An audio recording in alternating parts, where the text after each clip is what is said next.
இப்போ நீங்க பார்த்துட்டு இருக்க வண்டி பாத்தீங்கன்னா 2018 மாடலு ராயல் என்ஃபீல்டு கிளாசிக் 350. 2018 அப்படின்றனால இது பாத்தீங்கன்னா ஒரு PS4 கார்பரேட்டர் வண்டி. இது பாத்தீங்கன்னா உங்களுக்கு ரெட்டிச் பிளாக் எடிஷன். வண்டியோட குவாலிட்டி பாருங்க, ஒரு புது வண்டி தோரணையில எப்படி இருக்கு பாருங்க. முன்னாடி பாருங்க கொம்புலாம் வச்சிருக்காப்ல. இந்த மாதிரி கொம்பு வச்ச ராயல் என்ஃபீல்டு நீங்க எங்கேயா பாத்திருக்கீங்களான்னு பாருங்க, அவ்வளவு தரமா இருக்கு. இது போக பாருங்க இண்டிகேட்டர்ல வந்து கேப் போட்டுருக்காரு. இது கேப், இது ஒரு எக்ஸ்ட்ரா ஃபிட்டிங் தான். இந்த ஃப்ரண்ட்ல கேப் இருக்கு பாத்தீங்கன்னா, அதே மாதிரி இண்டிகேட்டர் கேப், ஸ்ட்ரைட் பார் பம்பரு, அடுத்து பிராஸ் ஃபிட்டிங்க பாருங்க. லைனை பாருங்க எப்படி பாருங்க, அப்படி கொடூரமா இருக்கு பாருங்க. பக்கத்துல காமிங்க, கிட்டத்தட்ட ஒரே மாதிரி இருக்கு பாருங்க. பிரேஸ்லெட் உள்ளது அதுவும்.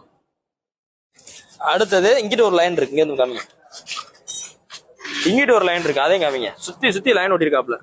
2018 மாடலு, மொத்தமே ஒரு 23,000 கிலோமீட்டரே ஓடின ஒரு தரமான கார்பரேட்டர் வண்டி. ஃபுல் எக்ஸ்ட்ரா ஃபிட்டிங்கு பக்காவா போட்டிருக்கு.